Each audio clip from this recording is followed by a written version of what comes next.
Hello everyone, welcome to Chanakya IAS academy Patna 67th BPSC mains session. ये हमारा session 67th BPSC mains के लिए science और टेक्नोलॉजी का सेशन है। आज का हमारा जो टॉपिक है इज अबाउट रोबोटिक्स टेक्नोलॉजी। पहले तो ये जानने की जरूरत है कि व्हाट इज रोबोट, आखिर रोबोट क्या है। तो basically robot is a automotive machine which works or performs various tasks with little human intervention or direction। Robot basically एक मशीन है जो ह्यूमन डायरेक्शन पे वर्क करता है, और आइदर कोई ऐसा उसमें सॉफ्टवेयर इनकलकेट किया हो जो इसमें इंस्ट्रक्शन इंजेक्ट किए हो, उस इंस्ट्रक्शन के बेसिस पे वो बहुत टाइप्स के वर्क परफॉर्म करता है। And the study of robots is called robotics. जब हम रोबोट्स के वेरियस वर्क के बारे में, उसके कंस्ट्रक्शन के बारे में, उसके डिजाइन के बारे में जब हम स्टडी करते हैं, that technology is called robotics technology. So basically robotics is a branch of technology that deals with design, construction, operation, structural deposition, manufacture and application of robots. So robots is an automative machine which performs various tasks, and the study of robots, its design, its structure, its application is called robotics. So robotics is a branch of technology that deals with robots. अब जो ये robots है, अब इतना ज्यादा advancement आने से, artificial intelligence का एडवांसमेंट बहुत बढ़ रहा है, वर्ल्ड वाइड एडवांसमेंट बढ़ रहा है, तो रोबोट्स का भी जो एप्लीकेशन है वो वेरियस सेक्टर्स में इसका एप्लीकेशन यूज हो रहा है। बट ये जो रोबोट्स है, कुछ इनके प्रिंसिपल्स हैं। अगर ये लॉज को फॉलो करते हैं देन ओनली हम उसे एक रोबोट के रूप में उसे डिजाइन करते हुए वो रोबोट कहला सकता है, और उन्हें वो 3 लॉ फॉलो करना जरूरी है, देन ओनली वो रोबोट है। अगर हम इसके बेसिक लॉज की बात करें, रोबोट्स के लिए भी लॉज हैं। जैसे फॉर एग्जांपल आप देख सकते हैं 3 लॉज में, a robot may not injure a human being. जो रोबोट है वो ह्यूमन बीइंग को इंजर नहीं करना चाहिए, और through inaction allow a human being to harm, और खुद वह इनएक्टिवेट हो जाए और वो ह्यूमन बीइंग को अलाउ करे कि वह उसे डिस्ट्रॉय कर सकता है, उसे हार्म कर सकता है। रोबोट ह्यूमन बीइंग को हार्म ना करे। This is the first law of robots. ऐसा आपने बहुत सारे मूवीज में देखा होगा कि जब जो रोबोट को बना देता है, बाद में रोबोट उसी को हार्म करने लगता है। So that is not robot actually. जो इसका लॉ कहता है कि a robot may not injure a human being, नहीं कर सकता, और human being can harm through inaction of robots. जब वो इनएक्टिवेट हो जाए, उसका एनर्जी खत्म हो जाए। Next one is a robot must obey the orders given by human beings. अगर कोई साइंटिस्ट उसे कंस्ट्रक्ट करता है तो वह रोबोट उस साइंटिस्ट का, उस ह्यूमन बीइंग का इंस्ट्रक्शन को जरूर फॉलो करना चाहिए। जब वो नहीं करता है, रोबोट उसका इंस्ट्रक्शन फॉलो नहीं करता है, देन ओनली वह अदर एक्टिविटीज करने लगता है जो उसके अपोजिट डायरेक्शन के अपोजिट में वर्क करने लगता है। आपने ऐसा बहुत सारे एग्जांपल अपने मूवीज में, साइंस फिक्शन जो मूवीज होती हैं उसमें देखा होगा कि रोबोट कभी कभी कंट्रोल से वो बाहर हो जाते हैं, तो वो जो इंस्ट्रक्शन है वो उसको फॉलो नहीं करते हैं, देन हम उसे रोबोट नहीं कर सकते, क्योंकि जो रोबोट का लॉ है कि वह ह्यूमन इंस्ट्रक्शन को फॉलो करेंगे, उसी के गाइडेंस के अकॉर्डिंग वर्क करेंगे। नेक्स्ट आप कह सकते हैं a robot must protect its own existence as long as protection does not conflict with first or second law।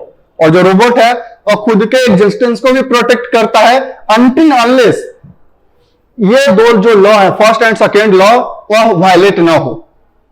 कि रोबोट का मेन एम क्या है कि फर्स्ट तो यही कहता है कि वह ह्यूमन बीइंग को इंजर ना करे, नेक्स्ट कहता है कि वह ह्यूमन जो इंस्ट्रक्शन है, जो जिस किसी ने भी उसे कंस्ट्रक्ट किया है, डिजाइन किया है, वो उसके इंस्ट्रक्शन को फॉलो करे, और अगर वो नहीं करता है देन वो रोबोट नहीं कहलाएगा।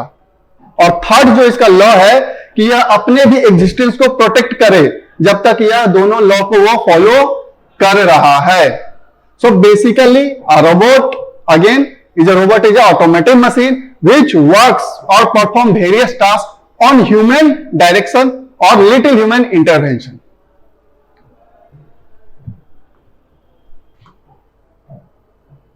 अब बात करते हैं हम application of robots.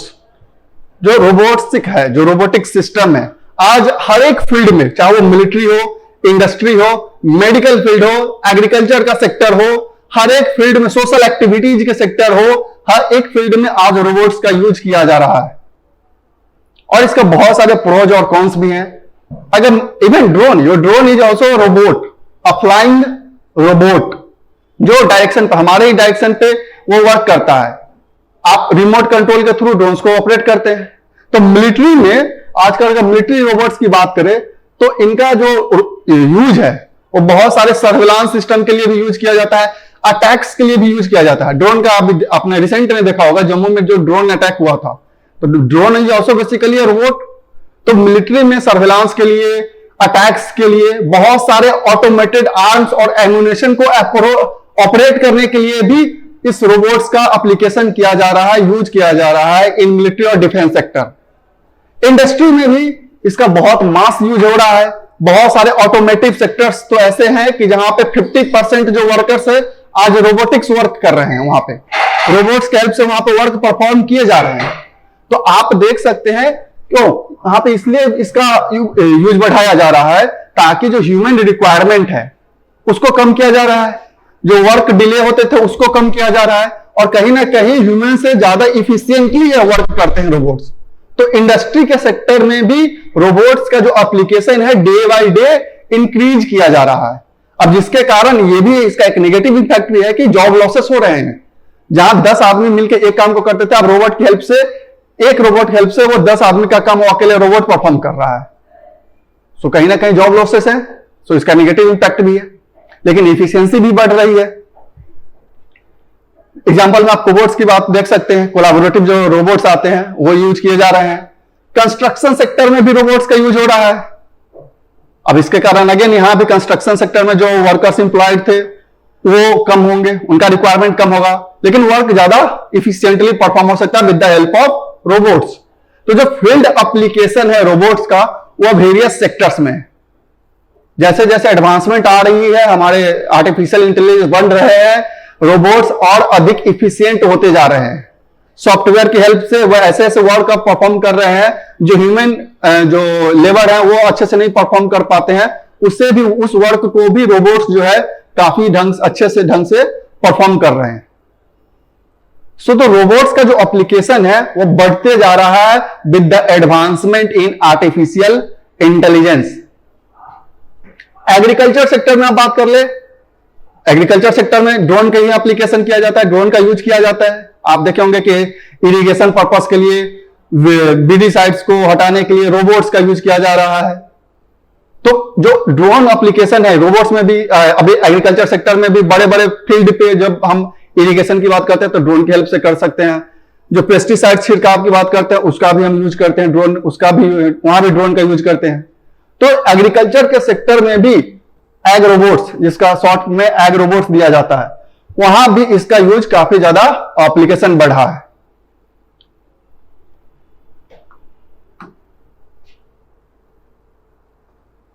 Medical robots सबसे ज्यादा, अगर बात करें इंडस्ट्री के बाद कि किस सेक्टर में सबसे ज्यादा इसका यूज होने की संभावना है तो वो मेडिकल है। आज नैनो रोबोट्स के हेल्प से, nano robots direct surgical work perform कर रहे हैं। डायरेक्ट इंजेक्ट किया जा रहा है, पेशेंट जो भी होते हैं उनके बॉडी में नैनो रोबोट्स को डायरेक्ट इंजेक्ट किया जाता है to perform certain surgical works. अब बहुत सारे आपको ऐसे एग्जांपल मिल जाएंगे जहां मेडिकल सेक्टर्स में इनका यूज किया जा रहा है।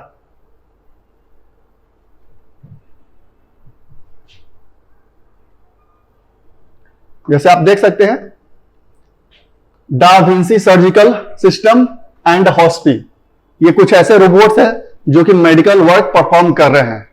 आप मेडिकल वर्क में आप रोबोट्स के हेल्प से आप मेडिसिन भी डिलीवर करवा सकते हैं। तो ऐसे बहुत सारे वर्क है मेडिकल सेक्टर में जो रोबोट्स की हेल्प से किया जा सकता है। जैसे कि आपने पेंडेमिक के टाइम में देखा होगा कि बहुत सारे ड्रोन, जो रोबोटिक ड्रोन है, उनके हेल्प से मेडिसिन प्रोवाइड किया जा रहा है। बहुत बड़े बड़े मेडिकल जो ट्रीटमेंट होते हैं, सर्जिकल वर्क होते हैं, अब नैनो रोबोट्स उसको परफॉर्म कर रहे हैं। तो कहीं ना कहीं जो मेडिकल सेक्टर है उसमें की एक रिवॉल्यूशन है। जो रोबोटिक ड्रोन्स है, नैनो रोबोट्स, जो सूक्ष्म रोबोट्स होते हैं, वो बहुत सारे वर्क परफॉर्म कर रहे हैं, मेडिकल वर्क्स।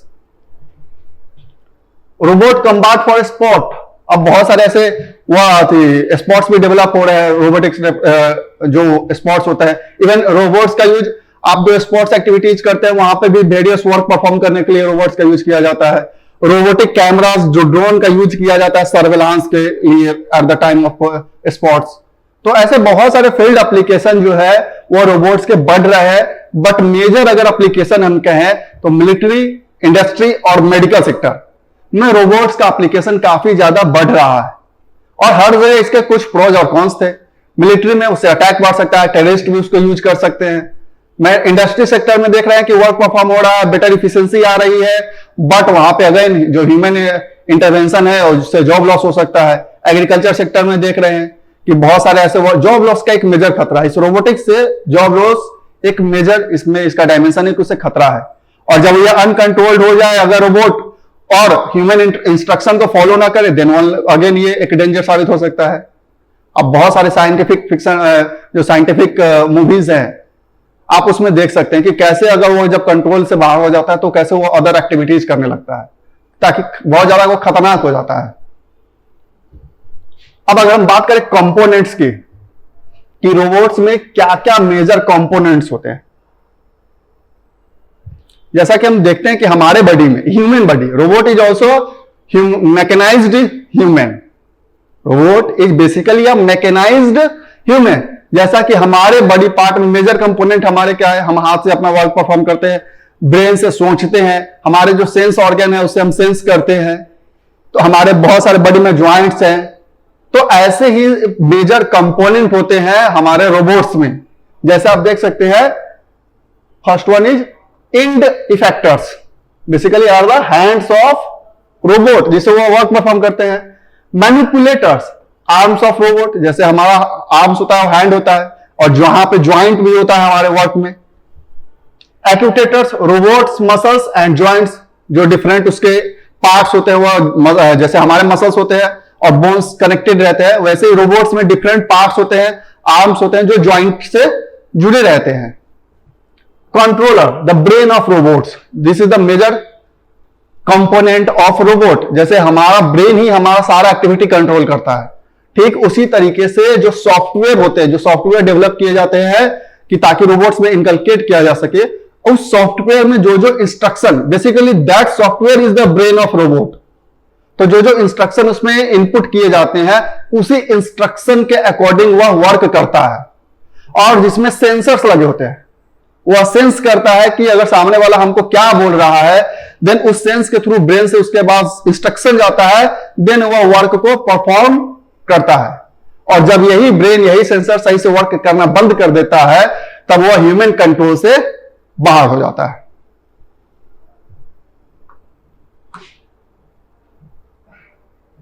अगर रोबोटिक्स का रोल हम पैंडेमिक के दौर में बात करें, तो जैसा कि मेडिकल सेक्टर में हम देख रहे थे कि बहुत सारे वो वर्क, मेडिकल वर्क परफॉर्म करता है, सर्जिकल वर्क पर नैनो रोबोट्स का यूज सर्जिकल वर्क में किया जा रहा है। जो ड्रोन रोबोट्स होते हैं उनका यूज मेडिसिन प्रोवाइड करने में किया जा रहा है, जो डिफिकल्ट टेरेन है वहां पर किया जा रहा है। तो पैंडेमिक के टाइम में ह्यूमन इंटरवेंशन को कम किया जा रहा था with the help of robots. Robots बहुत सारे ऐसे वर्क परफॉर्म कर सकते थे जो इन्फेक्शन हो रहे थे, जो कोविड का दौर था उसमें बहुत ज्यादा लोग इन्फेक्टेड हो रहे थे एक दूसरे के संपर्क में आने से, तो वहां पे ये ऐसे वर्क ह्यूमन इंटरवेंशन को कम कर सकता था। और बहुत सारे ऐसे वर्क परफॉर्म भी किए हैं ये रोबोट्स के थ्रू। जैसे आप देख सकते हैं, डिसइंफेक्टिंग सरफेस, बहुत सारे सरफेस जहां पे अगर सरफेस बहुत ज्यादा पेशेंट आ गए हैं, इन्फेक्टेड पर्सन वहां पे गुजर चुके हैं, तो उस सरफेस को डिसइंफेक्ट करने में भी रोबोट्स का यूज होता था। कॉन्ट्रैक्ट ट्रेसिंग, जो ट्रेस किया जा सकता था इसके हेल्प से, जो कॉन्टेक्ट में आए हैं इन्फेक्टेड पर्सन के, उनको ट्रेस किया जाता था फेशियल रिकॉग्निशन के थ्रू रोबोट्स के हेल्प से। नासाल स्वैप्स, आपने देखा होगा कि जब आप टेस्ट के लिए जाते थे तो आपको ह्यूमन का जरूरत पड़ता था आपके टेस्टिंग के लिए, तो वहां भी हम रोबोट्स का यूज किया, बहुत सारे जगह रोबोट्स का यूज करके उससे टेस्टिंग को परफॉर्म किया जा सकता था, ताकि ह्यूमन इन्फेक्ट ना हो, एक दूसरे से ह्यूमन इन्फेक्ट ना हो। तो ये सारे यूज जो है आपके पैंडेमिक के टाइम में हो रहे थे बहुत सारी जगह, कि रोबोट्स का इस्तेमाल किया जा रहा था ट्रेस करने में, पेशेंट को ट्रेस करने में थ्रू फेशियल रिकॉग्निशन, सरफेस को डिसइंफेक्ट करने में, और नसाइल जो स्वैब से जो आप टेस्टिंग किया जाता था वहां भी रोबोट्स वर्क परफॉर्म कर रहे थे, ताकि ह्यूमन टू ह्यूमन कांटेक्ट को कम किया जा सके, ताकि जो इन्फेक्शन जो स्प्रेड कर रहा था उसे कम किया जा सके।